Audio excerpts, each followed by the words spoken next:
27ನೇ ಸಾಲಿನ SSLC ವಿದ್ಯಾರ್ಥಿಗಳ ಪ್ರಥಮ ಪೋಷಕರ ಸಭೆಯನ್ನ ಮಾನ್ಯ ಕ್ಷೇತ್ರ ಶಿಕ್ಷಣಾಧಿಕಾರಿಗಳಾದ ಶ್ರೀಯುತ ಎಚ್ ಲೇಖಾಕ್ಷರ್ ಅವರು ಸಸಿಗೆ ನೀರೆರೆಯುವುದರ ಮೂಲಕ ಇಬ್ಬರು ವಿದ್ಯಾರ್ಥಿಗಳು ದಯವಿಟ್ಟು ಈ ಕಾರ್ಯಕ್ರಮವನ್ನ ಉದ್ಘಾಟಿಸಲಾಗ್ತಾ ಇದೆ.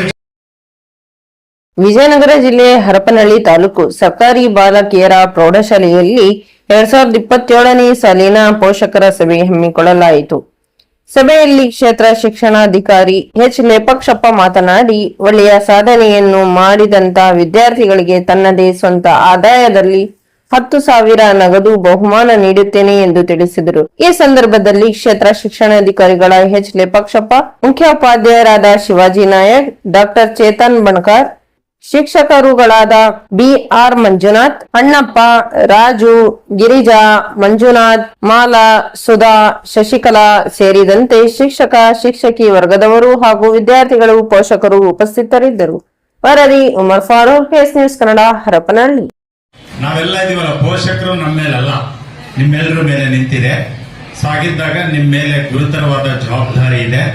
ಸೊ ಹಾಗಾಗಿ ಇಂಥ ಒಳ್ಳೊಳ್ಳೆ ಕಾರ್ಯಕ್ರಮಗಳನ್ನ, ಪ್ರೇರಣಾತ್ಮಕ ಕಾರ್ಯಕ್ರಮಗಳನ್ನ, ನಮ್ಮ ಉಜ್ವಲ ಭವಿಷ್ಯವಾದ ನೀವುಗಳು ಇನ್ನೂ ಉಜ್ವಲವಾಗಬೇಕು. ನಿಮ್ಮ ಭವಿಷ್ಯ ಉಜ್ವಲವಾದ್ರೆ ದೇಶದ ಪ್ರಗತಿ ಉಜ್ವಲವಾಗುತ್ತೆ ಅನ್ನೋ ನಿಟ್ಟಿನಲ್ಲಿ ಈ ದಿನದ ಕಾರ್ಯಕ್ರಮ ಅತ್ಯಂತ ಪ್ರಮುಖವಾದ್ದು.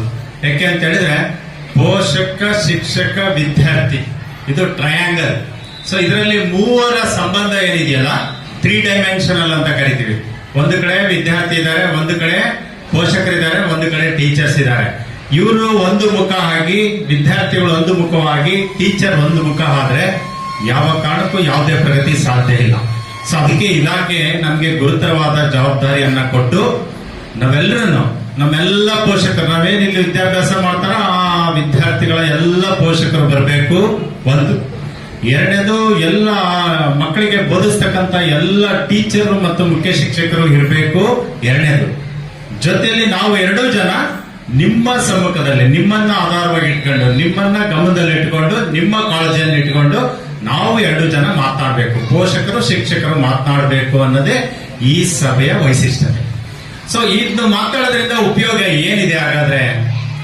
ಸೊ ನೋಡಿ, ಇವತ್ತು ನಾವು ಇಲ್ಲಿ ಶಾಲೆಯಲ್ಲಿ ಇನ್ಕ್ಲೂಡಿಂಗ್ ಸ್ಪೆಷಲ್ ಕ್ಲಾಸ್ 7:15 ಗಂಟೆ ನೀವೆಲ್ಲ ಇರ್ತೀರಿ. ನಮ್ಮ ಸ್ಟೂಡೆಂಟ್ಸ್, ನಿಮ್ಮ ಮಕ್ಕಳು 7:15 ಗಂಟೆ ನಮ್ಮ ಜೊತೆ ಇರ್ತಾರೆ. 24 ಗಂಟೆಯಲ್ಲಿ ಎಷ್ಟು ಗಂಟೆ ನಿಮ್ಮ ಹತ್ರ ಇರ್ತಾರೆ? 7:15 ಗಂಟೆ ನಮ್ಮ ಹತ್ರ ಇರ್ತಾರೆ. ಮೈನಸ್ ಮಾಡ್ರಿ, 24 ಗಂಟೆಯಲ್ಲಿ 16:15 ಗಂಟೆ ನಿಮ್ಮ ಹತ್ರ ಇರ್ತಾರೆ. ಸೊ ಅಲ್ಲಿ ನಾವು 16:15 ಗಂಟೆಯಲ್ಲಿ ನಮ್ಮ ಮಕ್ಕಳಿಗೆ ನಿದ್ರೆ, ದೈನಂದಿನ ಕಾರ್ಯಾಚರಣೆಗಳು ಬಿಟ್ಟು ಇನ್ನು ಉಳಿದ ಹಾಗೆ ನಮ್ಮ ಮಕ್ಕಳು ಏನ್ ಮಾಡ್ತವೆ ಅನ್ನೋಂಥದನ್ನ ನೀವು ಮಾತನಾಡಬೇಕು. ಇಲ್ಲಿ 7:15 ಗಂಟೆ ನಾವೇನ್ ಹೇಳಿದ್ವಲ್ಲ, 7:15 ಗಂಟೆ ಮಗುವಿನ ಪ್ರಗತಿ ಹೇಗಿದೆ ಅನ್ನೋಂಥದನ್ನ ನಾವ್ ಹೇಳ್ತೀವಿ. ಸೊ ಅದನ್ನ ನೀವು ಕ್ಯೂರಿಯಾಸಿಟಿಯಿಂದ ಚರ್ಚೆ ಮಾಡಬೇಕು. ನೋಡಿ, ಕಳೆದ ಬಾರಿ ಯಾವ ಪೋಷಕರು ಎಷ್ಟು ಯಾವ ಮಟ್ಟಿಗೆ ನಾವು ಈ ಪೋಷಕರ ಸಭೆಯಲ್ಲಿ ಭಾಗವಹಿಸಿದ್ರೋ ಅಷ್ಟರ ಮಟ್ಟಿಗೆ ನಮ್ಮ ವಿದ್ಯಾರ್ಥಿಗಳು ಪ್ರಗತಿಯನ್ನ ಸಾಧಿಸಿದ್ರು. ದಟ್ ಮೀನ್ಸ್ ನಿಮ್ಮ ಮಕ್ಕಳು ಅಂದ್ರೆ ನಮ್ಮ ಸ್ಟೂಡೆಂಟ್ಸ್, ನಮ್ಮ ಮಕ್ಕಳು ಹೌದು. ಸೊ ಆ ಸ್ಟೂಡೆಂಟ್ಸ್ ಪ್ರಗತಿ ಸಾಧಿಸಬೇಕು ಅಂತ ಹೇಳಿದ್ರೆ ನಾವು ಬರಬೇಕು. ಒಂದು ಹೊಲ ಇದೆ, ನಿಮ್ದು ಯಾರ್ದೋ ಹೊಲ ಇದೆ, ಯಾರ್ದಾರ ಹೊಲ ಇದೆಯಾ? ಇದೆ, ಬಹಳಷ್ಟು ಜನ ಇದೆ. ಸೊ ಹೊಲ ಇದೆ, ಹೊಲನ ಬೆಳೆ ಹಾಕ್ತೀರಿ. ಬೆಳೆ ಹಾಕಿದ್ರೆ ಅದನ್ನ ನೋಡ್ದಂಗೆ ಇದ್ರೆ ಬೆಳೆ ಯಾವ ಪರಿಸ್ಥಿತಿ ಬರ್ಬೋದು, ಹಾಳಾಗುತ್ತಲ್ವಾ? ಸೊ ನೋಡಿ, ಹಾಗೇನೆ ನಮ್ಮ ವಿದ್ಯಾರ್ಥಿಗಳನ್ನ ಇಲ್ಲಿಗೆ ಸೇರಿಸಿದ್ರೆ ಅದು 6 ತಿಂಗಳು ಬೆಳೆ ಇರ್ಬೋದು. 6 ತಿಂಗಳ ಬೆಳೆನೇ ಆಗುತ್ತೆ ಅಂದ್ರೆ ನಮ್ಮ ಜೀವನ ಪರ್ಯಂತ ನಮ್ಮ ಜೊತೆಗೆ ಇರೋಂತ ಮಕ್ಕಳು, ಈ ಮಕ್ಕಳ ಭವಿಷ್ಯವನ್ನ ಉಜ್ವಲ ಮಾಡುವಲ್ಲಿ ನಾವು ತಿಂಗಳಲ್ಲಿ ಬೇಡ, ಅಟ್ಲೀಸ್ಟ್ 2 ತಿಂಗಳಲ್ಲಿ 1 ದಿವಸ ನಾವು ನಮ್ಮ ಮಕ್ಕಳಿಗೋಸ್ಕರ ಒಂದು ಹಾಫ್ ಡೇ ವಿನಿಯೋಗಿಸ್ತಿಲ್ಲ ಅಂತ ಹೇಳಿದ್ರೆ ನಮ್ಮ ಪೋಷಕರು ನೀವು ಇಂಟ್ರಾಸ್ಪೆಕ್ಷನ್ ಮಾಡ್ಕೋಬೇಕು ಅನ್ನೋದು ನನ್ನ ಒಂದು ವೈಯಕ್ತಿಕ ಅಭಿಪ್ರಾಯ. ಯಾಕೆ ಅಂತ ಹೇಳಿದ್ರೆ, ಹೊಲಕ್ಕೆ ಅಷ್ಟು ಸರಿಯಾದ ಸಮಯದಲ್ಲಿ ಬೆಳೆ ಬಂತು, ಅದಕ್ಕೇನೋ ಈ ಕುಂಟೆ ಹೊಡಿತೀವಿ, ಸೊ ಹುಲ್ಲು ತೆಗಿಬೇಕು ಅಥವಾ ಪೆಸ್ಟಿಸೈಡ್ಸ್ ಇದು ಮಾಡ್ತೀವಿ. ಪ್ರಕಾರವಾಗಿ ಪೋಷಕರು ಇನ್ನು ಹೆಚ್ಚಿನ ಪ್ರಮಾಣದಲ್ಲಿ ಈ ಕಾರ್ಯಕ್ರಮಕ್ಕೆ ಭಾಗವಹಿಸಬೇಕಾಗಿತ್ತು. ಮುಂದಿನ ದಿನಗಳಲ್ಲಿ ಕಡ್ಡಾಯವಾಗಿ ತಾವೆಲ್ಲರೂ ಪೋಷಕರನ್ನ ಅಥವಾ ತಾಯಂದಿರ ಸಭೆ ಇರುವ ಸಂದರ್ಭದಲ್ಲಿ ಭಾಗವಹಿಸಬೇಕಂತ ಕೇಳ್ತಾ, ಈ ವರ್ಷ ನಾನು ಈ ಶಾಲೆಗೆ ಹೊಸದಾಗಿ ಮುಖ್ಯ ಶಿಕ್ಷಕನಾಗಿ ಬಂದಿದ್ದೇನೆ. ನನ್ನ ಹೆಸರು ಶಿವಾಜಿ ಎಂಬಿ ಅಂತ. ನಮ್ಮ ಸಾಹೇಬರು ಈ ಶಾಲೆಗೆ ನಾನು ವರ್ಗಾವಣೆಯಾಗಿ ಬರ್ತೀನಿ ಸರ್, ತಮ್ಮ ಸಹಕಾರ ಬೇಕು ಅಂತ ನಾನು ಕೇಳಿದ್ದೆ. ನಮಗೆ ಸಹಕಾರವನ್ನು ಕೊಡ್ತಾ ಇದ್ದಾರೆ ಸರ್. ಈ ವರ್ಷ ನಾವು ಪ್ರಾರಂಭದಿಂದಲೇ 2026-27ನೇ ಸಾಲಿನಲ್ಲಿ 100% ಫಲಿತಾಂಶದ ಗುರಿಯನ್ನ ಇಟ್ಟುಕೊಂಡಿದ್ದೀವಿ ಸರ್. ಜೊತೆಗೆ ಈ ವರ್ಷ ನಮ್ಮ ಶಾಲೆಯಲ್ಲಿ 345 ವಿದ್ಯಾರ್ಥಿನಿಯರು 4 ವಿಭಾಗದಲ್ಲಿ ಅಭ್ಯಾಸವನ್ನ ಮಾಡ್ತಾ ಇದ್ದಾರೆ ಸರ್. ನಾವು ಈಗಾಗಲೇ ಬೆಳಗಿನ ಒಂದು ವಿಶೇಷ ತರಗತಿಗಳನ್ನು ಕೂಡ ನಾವು ಪ್ರಾರಂಭ ಮಾಡಿದ್ದೇವೆ, ಬೆಳಗ್ಗೆ 9ರಿಂದ 9:45ರವರೆಗೆ. ಜೊತೆಗೆ ಸಂಜೆಯ ಗುಂಪು ಅಧ್ಯಯನವನ್ನು ಕೂಡ ಮಾನ್ಯ ಕ್ಷೇತ್ರ ಶಿಕ್ಷಣಾಧಿಕಾರಿಗಳು ನಮಗೆ ಮಾರ್ಗದರ್ಶನ ನೀಡಿದ್ದಾರೆ, ಅದನ್ನು ಕೂಡ ನಾವು ಪ್ರಾರಂಭ ಮಾಡಿಸ್ತಾ ಇದ್ದೀವಿ ಸರ್. ಜೊತೆಗೆ ಪ್ರತಿ ವಿದ್ಯಾರ್ಥಿನಿಯರ ಶೈಕ್ಷಣಿಕ ಚಟುವಟಿಕೆಗಳ ಬಗ್ಗೆ ನಮ್ಮೆಲ್ಲ ಶಿಕ್ಷಕರು ಕೂಡ ಹೆಚ್ಚಿನ ಕಾಳಜಿಯನ್ನು ವಹಿಸ್ತಾ ಇದ್ದಾರೆ. ಆ ಪ್ರಕಾರವಾಗಿಯೂ ಕೂಡ ಪೋಷಕರು ಕೂಡ ತಮ್ಮ ಮಕ್ಕಳ ಕಡೆಗೆ ಹೆಚ್ಚಿನ ಗಮನವನ್ನು ಹರಿಸಬೇಕು. ಬರೀ ಶಾಲೆಯಲ್ಲಿ ಅಷ್ಟೇ ನಾವು ಶಿಕ್ಷಕರು ಮತ್ತು ಮುಖ್ಯ ಶಿಕ್ಷಕರು ಮತ್ತು ಅಧಿಕಾರಿಗಳ ಒಂದು ಶ್ರಮ ಅಷ್ಟೇ ಅಲ್ಲ, ಪೋಷಕರ ಶ್ರಮ ಬಹಳಷ್ಟು ಶ್ರೇಷ್ಠವಾಗಿದೆ. ಶಾಲೆ ಬಿಟ್ಟ ತಕ್ಷಣ ಮಕ್ಕಳು ಮನೆಗೆ ಬಂದ ತಕ್ಷಣ ಅವರು ಏನು ಶೈಕ್ಷಣಿಕ ಚಟುವಟಿಕೆಗಳನ್ನ ಮಾಡ್ತಾ ಇದ್ದಾರೆ, ಅವ್ರು ಏನು ವರ್ಕ್ ಮಾಡ್ತಾ ಇದ್ದಾರೆ ಅನ್ನೋದು ಒಂದು ಜವಾಬ್ದಾರಿ ಪೋಷಕರ ಮೇಲೆ ಕೂಡ ಇದೆ. ಈ ವರ್ಷ 100% ಫಲಿತಾಂಶವನ್ನ ನಾವು ಪಡಿತೀವಿ ಅಂತ ಈ ವೇದಿಕೆಯ ಮೂಲಕ ನಿಮ್ಮನ್ನು ಆಶ್ವಾಸನೆ ಕೊಡ್ತಾ, ನಮ್ಮ ಮಾನ್ಯ PSI ಕೂಡ ಭರವಸೆಯನ್ನು ಕೊಡ್ತಾ, ಈ 100 ಫಲಿತಾಂಶ ಬರಬೇಕಾದ್ರೆ ಮುಖ್ಯ ಶಿಕ್ಷಕರಷ್ಟೇ ಅಲ್ಲ, ಅದರ ಹಿಂದೆ ಶಾಲೆಯಲ್ಲಿರುವಂತಹ ಎಲ್ಲ ಶಿಕ್ಷಕರ ಶ್ರಮನೇ ಮುಖ್ಯವಾದಂತಹ ಕಾರಣ ಅಂತ ಹೇಳ್ತಾ ನನ್ನ ಮಾತನ್ನು ಮುಗಿಸ್ತೀನಿ. ಬಾಲಕಿಯರ ಸರ್ಕಾರಿ ಪ್ರೌಢಶಾಲೆ.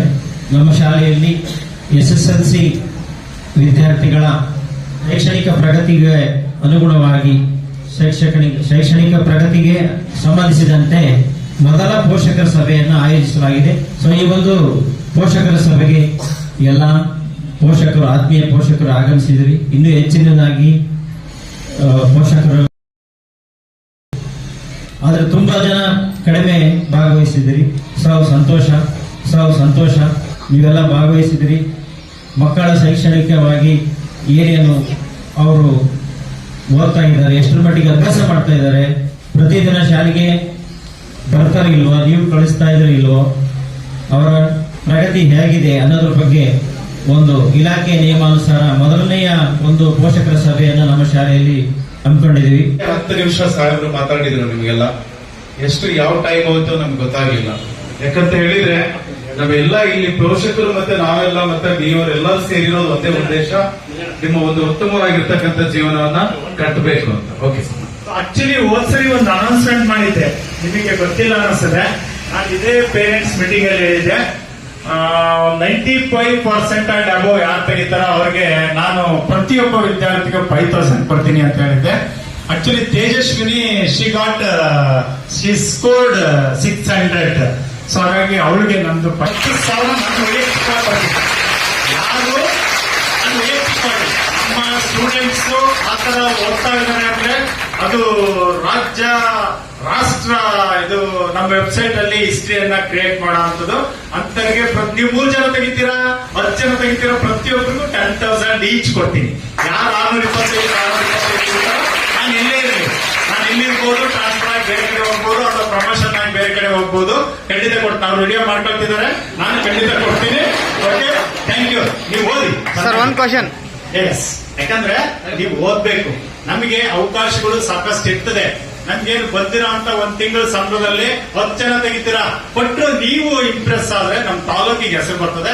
ಆ ನಿಟ್ಟಿನಲ್ಲಿ ನೀವೆಲ್ಲರೂ ಚೆನ್ನಾಗಿ ಓದಿ ಅಂತ ಮಾತನ್ನ ಹೇಳ್ತಾ ನೋಡಿ. ಈ ವರ್ಷ ತೇಜಸ್ವಿನಿ ತೆಗೆದಿದ್ದಾರೆ, ಅವರಿಗೆ ನಂದು 5,000 ಕೊಡ್ತೀನಿ. ಹೋದ್ಸರಿ ಯಾರಿಗೆ ಕೊಟ್ಟಿದ್ದಿಲ್ಲ, ಅನುಷ್ಯಾಗೆ ಕೊಟ್ಟಿದ್ದೀವಿ ಹೋದ್ಸರಿ 5,000 ಅನ್ನ. ಈ ಸರಿ ಮತ್ತೆ ಎಲ್ಲ ಶಾಲೆಗೆ ಹೋದಾಗ ಕೊಡ್ತೀನಿ. ಬೇಕಾದ್ರೆ ಹಂಗೆ ಸಾಧನೆ ಮಾಡ್ಬೇಕು ಅನ್ನೋ ನಮ್ಮ ಆಶೆ. Thank you so much. ನೋಡಿ, ಇದೇ ಶಾಲೆಯಲ್ಲಿ ಓದಿಲ್ಲ ಅಂತಳು ಸಾಕಮ್ಮ ಅಂತ, ಈ ಸರಿ 4th year MBBS. Last time ಇದೇ ಪ್ಲಾಟ್ಫಾರ್ಮ್ ಅಲ್ಲಿ ನೀವಿದ್ರಲ್ವಾ?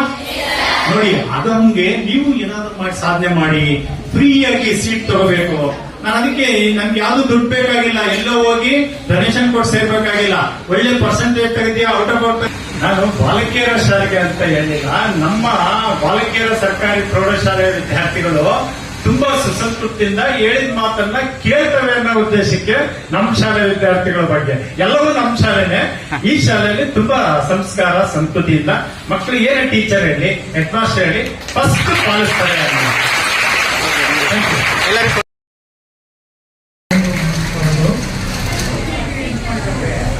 ನಮ್ಮ ಮಗು ಬೇಗ ಈ ಶಾಲೆಯಲ್ಲಿ 3 ವರ್ಷಗಳಿಂದ ವಿದ್ಯಾಭ್ಯಾಸವನ್ನು ಮಾಡ್ತಾ ಇದ್ದಾರೆ.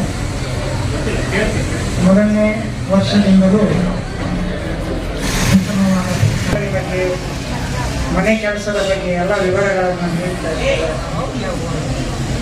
ಆದರೆ ಅತಿ ಉತ್ತಮವಾಗಿ ಶಿಕ್ಷಕರು ಕಾರ್ಯವನ್ನು ನಿರ್ವಹಿಸುತ್ತಿದ್ದಾರೆ. ಮಕ್ಕಳಿಗೂ ಸಹ ಒಂದು ಅವಧಿಯನ್ನು ಬಿಡದೆ ಕೆಲಸವನ್ನು ನಿರ್ವಹಿಸುತ್ತಿದ್ದಾರೆ. ಮಕ್ಕಳು ಸಹ ಮನೆಯಲ್ಲಿ ತಮ್ಮ ತಮ್ಮ ಗೃಹ ಕಾರ್ಯಗಳನ್ನು ಮಾಡ್ಕೊಂಡು ಬರ್ತಾ ಇದ್ದಾರೆ. ಇಂತಹ ಸಿಬ್ಬಂದಿ ಇರುವುದು ನನಗೂ ಸಂತೋಷ. ನಮ್ಮ ಮಗು ಇಲ್ಲಿ ಓದ್ತಾ ಇದ್ದಾರಲ್ಲ, ಇದು ನನಗೆ ತುಂಬಾ ಹೆಮ್ಮೆ ಅಂತ ಅನಿಸ್ತಾ ಇದೆ. ನಮಗೆ ನೀವು ಕ್ಷೇತ್ರ ಶಿಕ್ಷಣಾಧಿಕಾರಿಯಾಗಿ ಸಿಕ್ಕಿದ್ದಕ್ಕೆ ಎಲ್ಲರೂ ಪುಣ್ಯ ಮಾಡಿದ್ರು ಅಂತ ಹೇಳಿದ್ರೆ, ನಾನೇನು ಹೇಳ್ತೀನಿ, ನಮ್ಮ ಮಕ್ಕಳು ಇಂಥ ಶಿಕ್ಷಕರನ್ನು ಪಡೆಯೋದಕ್ಕೆ ಪುಣ್ಯ ಮಾಡಿ ಹುಟ್ಟಿದ್ರು ಅಂತಂದ್ರೆ ನಾನು ಬಹಳ ಶಾಲೆಗಳನ್ನು ಅಡ್ಡಾಡ್ತಿರ್ತೀನಿ, ನೋಡ್ತಿರ್ತೀನಿ. ನನ್ನ ಸ್ನೇಹಿತರು ಕೂಡ ಶಿಕ್ಷಕರಿದ್ದಾರೆ, ತಮಗದ್ರ ಮಾಹಿತಿ ಮಾಡಿದ್ದಾರೆ. ಇಲ್ಲಿ ಎಲ್ಲ ಶಿಕ್ಷಕರು ಹಿಂಗಿದಾರಂದ್ರೆ, ಪೋಷಕರ ಜೊತೆಗೆ ಸಂವಾದ ಹಿಂಗೆ ನಡೆಸ್ತಾರಂದ್ರೆ, ನಾನು ರಾತ್ರಿ 10 ಗಂಟೆಗೆ ಫೋನ್ ಮಾಡ್ತಿರ್ತೀನಿ. ಪಾಪ ಯಾಕೆ ಬೇಜಾರು ಅಂತ ಹೇಳ್ತಾರೋ ಇಲ್ಲೋ, ಆದರೆ ನನಗಂತೂ ಫೀಡ್ಬ್ಯಾಕ್ ಕೊಟ್ಟೆ ಬರ್ತಾನೆ ಪ್ರತಿಯೊಬ್ಬ ಶಿಕ್ಷಕರು. ಇವಾಗ ನಮ್ಮ ಅನಂತ್ ಸರ್ ಇರ್ಬೋದು, ನಮ್ಮ ಸುಧಾ ಮೇಡಮ್ ವರೆಗೂ ನಾನು ಫೋನ್ ಮಾಡ್ತಿರ್ತೀನಿ ರಾತ್ರಿ. ಯಾಕಂದ್ರೆ ಅವ್ರ ಮಕ್ಕಳೇ ಅಲ್ಲ, ಮನೆ ಕೆಲಸ ಮುಗಿಸಿ ನಾನು 9 ಗಂಟೆ ಫೋನ್ ಮಾಡ್ತೀನಿ. ನಮ್ಮ ಶಶಿಕಲಾ ಮೇಡಮ್ ಅವ್ರಿಗೆ ಫೋನ್ ಮಾಡ್ತಿರ್ತೀನಿ. ನಮ್ಮ ಮಂಜುನಾಥ್ ಸರ್ಗೆ ನಮ್ಮ ಮಗಳ ಇಂಟ್ರಾಕ್ಷನ್ ಮಾಡಿಕೊಡ್ತಾಳೆ. ಎಲ್ಲರೂ ಇಲ್ಲಿ ಬೋಧಕ ಸಿಬ್ಬಂದಿ ಬಹಳ ಚೆನ್ನಾಗಿದೆ ಸರ್. ಇವುಗಳನ್ನೆಲ್ಲ ಯುಟಿಲೈಸ್ ಮಾಡ್ಕೊಳ್ಳೋದು ನಮ್ಮ ಮಕ್ಕಳಿಗೆ ಬಿಟ್ಟು. ಜೊತೆಗೆ ನನಗೊಂದು 2 ನಿಮ್ಮ ಹತ್ರ ಮನವಿ. ಒಂದು, ಈಗ ನೀವು ಇಲ್ಲಿ 8, 9, 10ನೇ ತರಗತಿಗೆ ಮಕ್ಕಳಿಗೆ ಅವ್ರಿಗೆ ಪ್ರೆಸರ್ ಅನಿಸ್ತೈತೆ ಮಕ್ಕಳಿಗೆ. ಯಾಕಂದ್ರೆ ಪ್ರಾಥಮಿಕ ಹಂತದಲ್ಲಿ ನಮ್ಮ ಹರಪನಹಳ್ಳಿ ತಾಲೂಕಿನ ಶಾಲಾ ಮಟ್ಟ ಬಹಳ ಕುಸಿತ ಕಾಣ್ತವೆ. ಈಗ SSLC ಅಲ್ಲಿರ್ತಕ್ಕಂಥ ಮಕ್ಕಳಿಗೆ ಕಾಗುಣಿತ ಅಕ್ಷರಗಳು ಬರೆಯಕ್ಕೆ ಬರ್ತಾ ಇಲ್ಲ. ಗೌರವ ಅರ್ಪಣೆ, ಜೋರಾದ ಚಪ್ಪಾಳೆ ಮೂಲಕ ಅವ್ರು ಏನ್ ಮಾತಾಡಿದ್ರು ಅವ್ರು ಹಾಗೆ ಇದ್ದಾರೆ. ಯಾವುದನ್ನು ಅವ್ರು ಇಲ್ಲದನ್ನ ಮಾತಾಡಿಲ್ಲ. ಅವ್ರು ಏನ್ ಮಾತಾಡಿದಾರೋ ಅವ್ರು ಹಾಗೆ ನಡ್ಕೊಳ್ತಕ್ಕಂಥ ವ್ಯಕ್ತಿತ್ವವನ್ನು ಹೊಂದಿದ್ದಾರೆ. ಜೋರಾದ ಚಪ್ಪಾಳೆ ಎಲ್ಲವನ್ನೂ ಕೂಡ ನಾವು ತಗೋಬಹುದು. ಅವ್ರು ಹೇಳಿರ್ತಕ್ಕಂಥ ಪ್ರತಿ ಮಾರ್ಗದರ್ಶನವನ್ನು ಕೂಡ ನಾವು ತಗೋಬಹುದು. Thank you sir, thank you so much, thank you so much.